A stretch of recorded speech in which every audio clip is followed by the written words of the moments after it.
मैं डॉक्टर खामोश Meena, associate professor public administration, government girls college Kishanpur, Jaipur. आज हम लोकतंत्र में नौकरशाही की भूमिका के बारे में विस्तार से चर्चा करेंगे। वर्तमान युग में राजनीति का संचालन लोकतांत्रिक ढंग से निर्वाचित सरकारों द्वारा किया जाता है।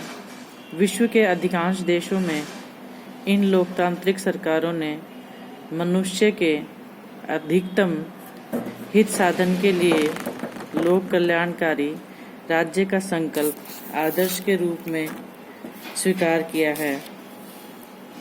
प्रसिद्ध विद्वान डी स्वार्ट्स ने व्यक्त किया है कि मानव जीवन का एक भी क्षण ऐसा नहीं है जहां व्यक्ति अपने आप को सरकार और उसके अभिकर्ताओं से पृथक महसूस कर सके।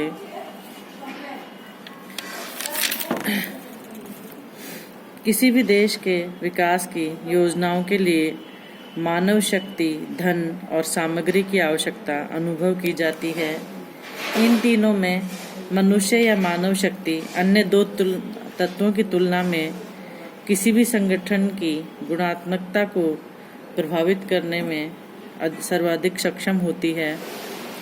फेरल हैडी ने लोक सेवा के महत्व के बारे में यह मत व्यक्त किया है कि प्रभावी नौकरशाही, जिसमें उत्साही और आधुनिक अभिजन हो, प्रगति के लिए एक अनिवार्य पूर्वापेक्षा है।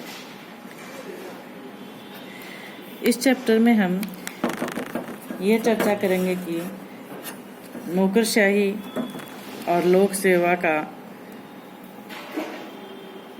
क्या संबंध है और नौकरशाही राजनीति में किस तरह अपना कार्य करती है।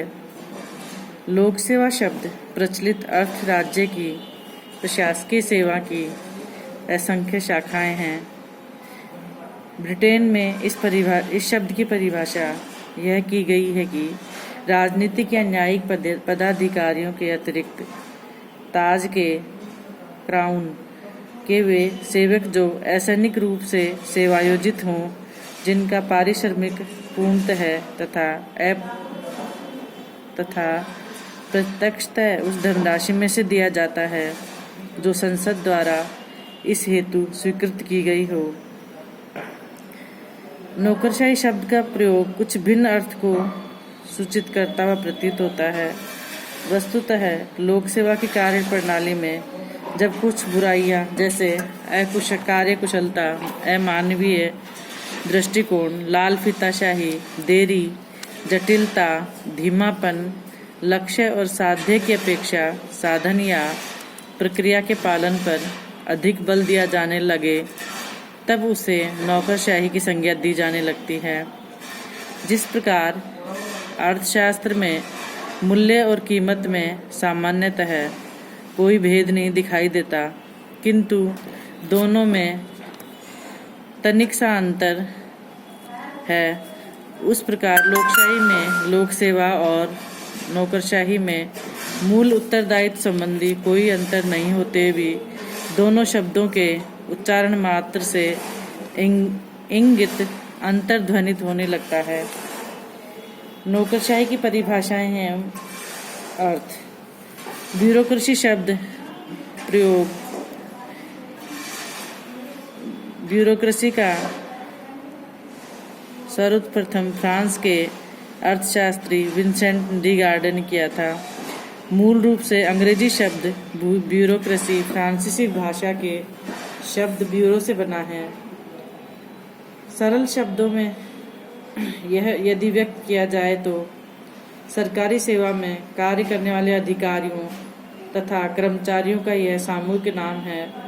कुछ लोग इसे ऐसे कर्मचारियों का समूह मानते हैं जिन पर लोकमत का नियंत्रण न हो। विभिन्न विद्वानों ने नौकरशाही की जो परिभाषाएं दी हैं, उनके अध्ययन से स्पष्ट होता है कि नौकरशाही के अर्थ के संबंध में दो विचारधाराएं प्रचलित हैं। जिनमें से एक विचारधारा नौकरशाही को एक बुराई के रूप में परिभाषित करती है, जिसे परंपरावादी विचारधारा कहा जा सकता है, जबकि दूसरी विचारधारा नौकरशाही को एक अच्छाई के रूप में परिभाषित करती है, जिसे आधुनिक विचारधारा कहा जा सकता है। परंपरावादी विचारधारा एनसाइक्लोपीडिया ब्रिटेनिका ब्यूरोक्रेसी शब्द ब्यूरो या विभाग में प्रशासकीय शक्ति के केंद्रित होने तथा राज्य के क्षेत्राधिकार के बाहर के विषयों में भी अधिकारियों के अनुचित हस्तक्षेप को व्यक्त करता है।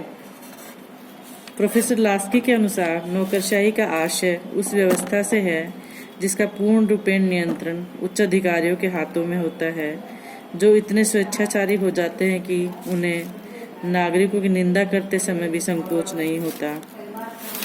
नौकरशाही की आधुनिक विचारधारा के अनुसार नौकरशाही तकनीकी दृष्टि से कुशल कर्मचारियों का एक व्यावसायिक वर्ग है, जिसका संगठन पद सोपान के अनुसार किया जाता है और जो निष्पक्ष होकर राज्य का कार्य करते हैं।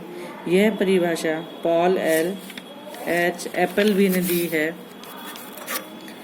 एफ.एम. मार्क्स के अनुसार नौकरशाही पद सोपान, क्षेत्राधिकार, विशेषीकरण, व्यवसायीकरण, निश्चित वेतन एवं स्थायित्व जैसी विशेषताओं से युक्त एक संगठन है।